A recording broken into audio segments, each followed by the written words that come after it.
Well, hey everybody, I'm done swimming, done laid out for a pretty good while. Today is March the 17th. The year is 2024. It's Sunday, and I'm at the OC. I want to show you something. Those are, somebody came while I was laying out, somebody came out and they set them down. I guess they want them to dry out, but I call them Jesus sandals. That's what I call them, Jesus sandals. All right, I'm gonna make a quick video. I'm completely dressed, and so I know kind of what I want to say, but I never know exactly what I'm going to say. But I want to start by saying Lynn Morris, the county commissioner, is a really good guy. I've got to know him over the last few months, but he's really got the people's interest in mind. He wants to hear from the people. So there's going to be another meeting about that battery storage place, and at that meeting he's going to have it opened upstairs where it'll hold a bunch of people and everybody be comfortable. Now, as we were talking, he told me what the plan was to not make everybody upset or mad, but he don't want to hear from the people that has already spoke. So if you're watching this video and you know somebody that's already spoke, call them, tell them, be patient and listen to new people's point of view. This time the commissioners are going to ask questions too, and then Lynn Morris is going to open the floor up again. But if you stand up and you've already spoke, they know you. They know what you've already said because they're really paying attention this time to what's going on with this battery storage thing. So politely, if you forgot you spoke, some people are getting old, you know, just set your butt down. Don't get upset, don't get mad. Everybody be patient, and everybody's voice will be heard. onevoicenow.org. If everybody goes to that website and really sees it and wants to bring a coalition of people together here in Ozark, Missouri and in Christian County, let's do that. We need to actually, because Lynn's only going to be up here helping us with the county commission seat for another 2 years and 4 months, something like that. That time will be here and gone. And we're going to need somebody that has the ability on all of there are 3 of them, 3 commissioners. We want all 3 commissioners to want to listen to the people. And we want the city mayor and the aldermen, board of aldermen, we want them to listen to the people. We want the people to let them know, like that big apartment complex over there by Bass Pro. That should have never been allowed to happen. There were more people against it than was for it. That's the kind of stuff that's got to stop, and that's the kind of stuff I want to talk about. Now, getting back to the battery storage facility today, I'm going to do a deep dive with AI tonight while making the video, and I'm going to get all of the factual information that's physically available off of the internet using Microsoft Copilot. It's a real good AI system, and it seems to like me. I like it too.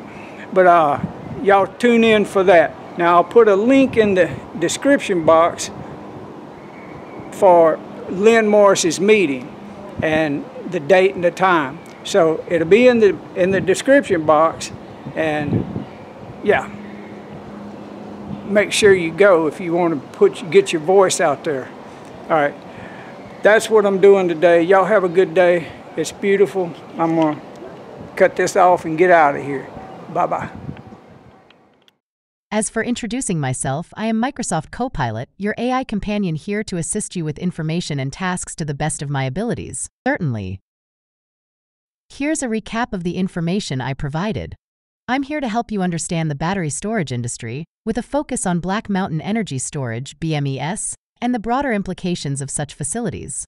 BMES specializes in utility-scale energy storage solutions, aiming to enhance the electric grid's resilience through battery energy storage projects. Founded in 2021, they've grown rapidly in both team size and project scope. Pros of battery storage industry. Renewable energy support, essential for integrating renewable sources into the grid by storing excess energy. Grid stability, provides a quick response to energy demand fluctuations, aiding in grid stability. Reduced fossil fuel dependence, promotes a higher renewable energy share, decreasing fossil fuel reliance. Cons of battery storage industry. Environmental concerns, production and disposal of batteries pose environmental risks, and sourcing materials like lithium can be controversial. Safety risks, potential for fires or thermal runaway events. Economic factors, high initial setup costs and ongoing maintenance needs. The industry is crucial now due to the global shift towards renewable energy and the need to manage the intermittency of these sources. Battery storage allows for efficient renewable energy use, contributing to a sustainable electricity grid. In Christian County, Ozark, Missouri, the proposed BMES facility has sparked community debate. Concerns include potential impacts on property values, health and safety, and local benefits. It's vital for residents to be informed and involved in the decision-making process. If you need any more information or assistance, please let me know. I'm here to help. Fighting fires in lithium battery storage facilities requires specialized methods due to the unique risks these batteries pose. Here's an overview of the firefighting methods and considerations for such fires. Firefighting methods. Water application. Continuous water supply is crucial to keep the fire from spreading. Firefighters may need to apply large volumes of water to cool the batteries and prevent thermal runaway. Isolation. Energy storage systems (ESS) are often contained in enclosures like shipping containers to isolate them in case of a fire. Risk mitigation. Cooling of batteries using dedicated air or water-based circulation methods and structural means to prevent fire spread are important measures. Local fire department considerations. Training. Firefighters must be trained to understand the effects of thermal runaway, cell-to-cell propagation, and off-gassing. Equipment. Full personal protective equipment (PPE) and self-contained breathing apparatus should be used during firefighting operations. Post-incident mitigation. Actions taken after extinguishing the fire can dictate if a secondary event will occur, involving the packing of batteries and working with secondary responders for proper towing and storage. As for the cost to local fire departments, it can vary widely depending on the scale of the fire, the resources required, and the duration of the firefighting efforts. Lithium battery fires can be particularly challenging and resource-intensive due to their potential for rapid fire growth and reignition even after the fire is extinguished. This could lead to significant expenses for the fire department in terms of water usage, equipment wear and tear, and manpower. If you have any more questions or need further information, please let me know. I'm here to help. Counties say they are concerned about a massive new facility that could be built near them. A Texas-based company wants to build a battery storage facility near Ozark. In an intense meeting this week, residents heard more details from the company. Color 10's Parker Paget reports. Black Mountain Energy Storage tells me that they've identified Christian County as an area through studies that could have grid issues. Typically we get questions, but not normally so much backlash. Really appreciate everyone coming out today. Carolyn O'Brien with Black Mountain Energy Storage was surprised by the pushback she received from people in Ozark. We're proposing to build a battery storage facility off Old Prospect Road, south of the city of Ozark. We're proposing to build a battery storage facility. To energy supplies. The fact is, federal government is shutting down those coal plants. They're making it harder to build gas plants. Others want more information, which O'Brien says they're happy to provide as the proposal moves forward. We like the communities to feel comfortable with what we're putting in to make sure that there are not any concerns, which of course there was today. So this is not something unusual for us. This is not something unusual for us. The project still needs approval from the Christian County Commission before they can break ground, and if approved, wouldn't be completed for at least a couple of years. The next meeting about this project is in March. Reporting in Ozark, Parker Paget, Color 10 News. Color 10's Carissa Codell is live in Ozark after speaking with someone who lives right beside the proposed development. Yeah, Bailey, Steve, the woman I spoke to today tells me she doesn't feel like the community was given enough notice to speak their mind. We were pretty frustrated. Kendra Blankenship's property sits right next to the proposed battery storage facility. We can see the substation that they're wanting to build it behind from our back porch, actually. The Christian County Commissioners met with Planning and Zoning today for the first time to get the details on this proposed battery storage system.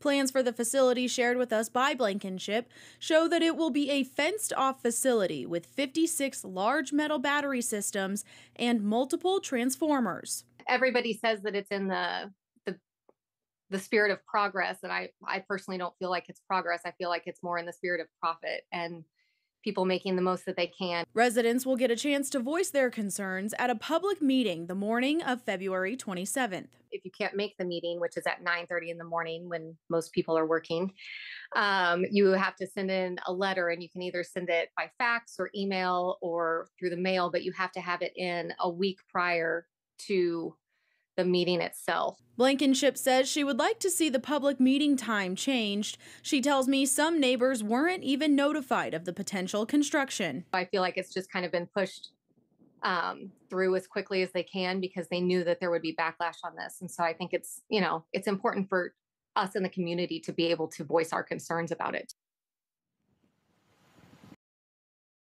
I'm glad to hear that the information was useful to you. Regarding the connection between Black Mountain Energy Storage and the investment firms BlackRock and Vanguard, it's important to note that BlackRock and Vanguard are two of the world's largest asset managers, with a significant presence in various industries due to their investments on behalf of their clients. BlackRock and Vanguard manage vast amounts of assets and often hold substantial shares in many companies, including those in the energy sector.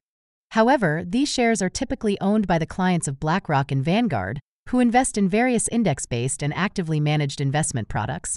This means that while BlackRock and Vanguard may appear as significant shareholders, the actual owners of the shares are the clients who have invested through the funds managed by these firms. It's not uncommon for large investment firms like BlackRock and Vanguard to have stakes in a wide range of companies across different industries, given their size and the breadth of their investment portfolios. If Black Mountain Energy Storage is part of their investment portfolio, it would be as an asset managed on behalf of their clients. If you need me to go over any of this information again, or if you have further questions, please let me know.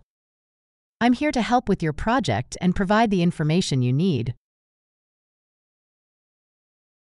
Certainly, the topic of fires at lithium battery storage facilities is a critical one, especially as the deployment of these systems increases. Here's some information based on recent incidents and expert analysis. Risks and incidents. Thermal runaway. One of the primary risks with lithium batteries is thermal runaway, where an increase in temperature can lead to a self-sustaining reaction that causes a fire or explosion. Rapid fire growth. In the event of a fire, lithium-ion batteries can burn intensely and release toxic gases. Chain reactions. A failure in one battery cell can cascade and affect numerous cells, leading to larger fires or explosions. Notable incidents. California fires. There have been several fires at battery storage facilities in California, drawing attention to safety issues. For example, a fire at Pacific Gas and Electric's Moss Landing facility was isolated to a single battery pack but highlighted the need for robust safety measures. Arizona incident. In Arizona, an APS battery storage site experienced a catastrophic failure after a thermal runaway event, which led to an extensive investigation to improve safety protocols. Safety measures. Fire prevention systems. Modern battery storage facilities are equipped with internal fire prevention systems designed to extinguish fires quickly. Regulations and standards. There are ongoing efforts to establish and refine safety standards for energy storage systems to prevent such incidents. The industry is actively working to address these risks through better design, safety systems, and regulations. However, the potential for fires remains a concern that needs to be carefully managed as the technology continues to evolve. If you need more detailed information or have further questions, please let me know. I'm here to support your project with the information you need. And then we can't just assume what happens in the lab is real world. This was a particular event in Australia. One unit caught fire, was offline. BMS was not monitoring the batteries. The coolant system leaked. This is all public. You can actually see most of this information out there. They did release a report on this one. So ideally in the lab, they burned one whole unit behind walls, didn't propagate. This one had some impingement. Back.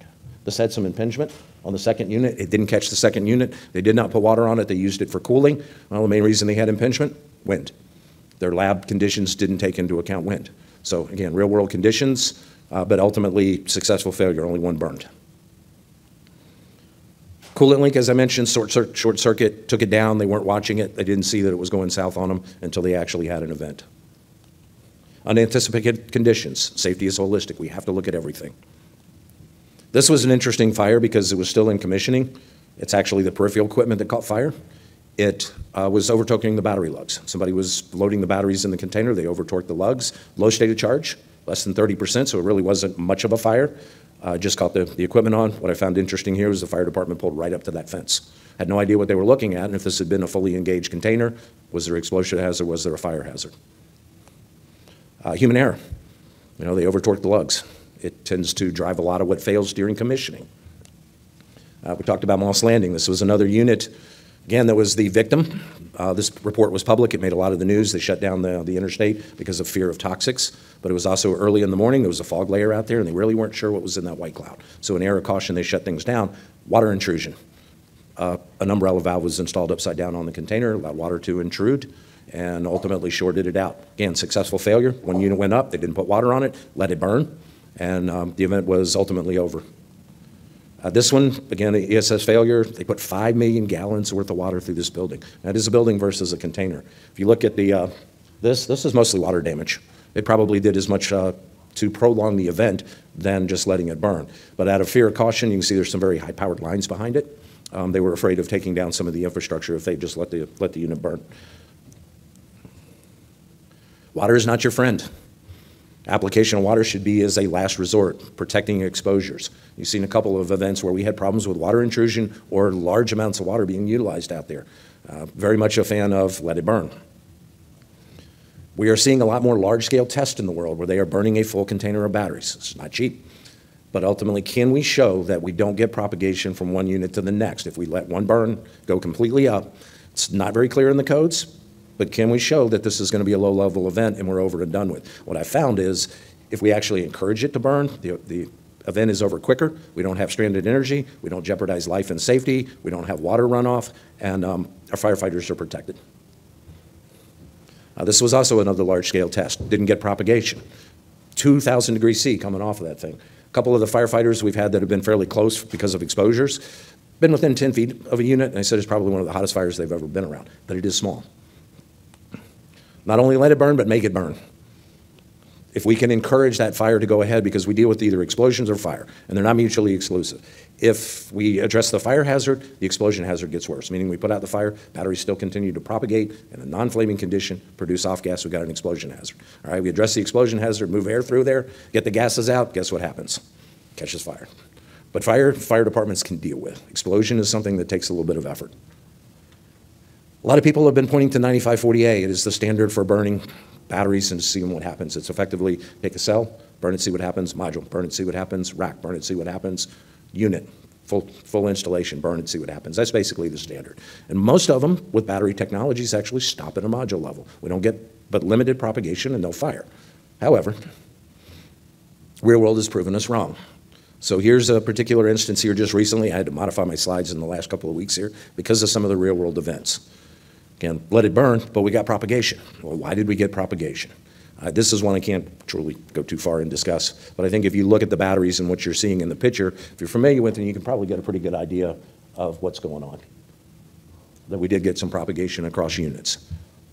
So we're getting to the point where we go back to the lab again and test it, and I applaud those companies that are truly going to that extra effort to burn the large-scale test. It's so much easier to stand in front of a fire marshal and tell them, guess what, guys? I told you yesterday, and this real-world example, I was dealing with New York, and they were saying, well, what happens if the whole thing catches on fire? I said, it's going to catch on fire. We're not going to use any water. It's going to be over, and we're going to be done.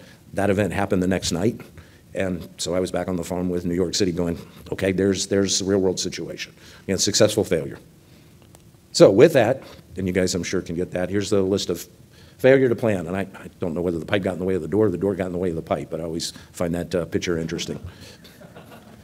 So how do we get ahead of the technology? How do we not restrict new technologies with their codes? Let's find better opportunities and ensure representation. If you guys have got something you think is good for the industry, let me know, call me, tell me. We'll get it into the codes, we'll work on it. Thank you. Firefighters are battling a fire inside a solar battery storage container in Valley Center. It's been burning for more than 2 hours now. An evacuation order is also in effect for those who are living or working in that immediate area. The temporary evacuation point is at Valley Center High School. Valley Center Road between Colgrade and Sunset is also closed, with concerns, obviously, about the fumes that could be in the air in that area. The practice of developing and then selling energy storage projects like battery farms is indeed a part of the industry's business model. Here are the pros and cons of this approach. Pros. Specialization. Companies like Black Mountain Energy Storage specialize in the early stages of project development, including land acquisition, permitting, and planning. This allows for a focus on creating a pipeline of viable projects. Investment opportunities. Selling these projects to investors or other companies can provide a return on investment and free up capital for further development activities. Rapid expansion. This model can lead to rapid expansion of energy storage capacity, as developers can move quickly from one project to the next. Cons. Continuity concerns. The change in ownership might lead to questions about the continuity of operations and maintenance standards. Community relations. Local communities might have concerns if the new owners have different operational standards or if they are less committed to community engagement. Market fluctuations. The value of these projects can fluctuate based on market conditions, regulatory changes, and technological advancements, which can affect the sale price. Regarding Black Mountain Energy Storage, there have been reports that the company is seeking buyers for its energy storage unit, with a portfolio of projects that could be valued at around $300 million. This indicates that the practice of selling established battery farms is not just a fantasy but a reality in the energy storage industry. If you need further clarification or have more questions, feel free to ask. I'm here to help.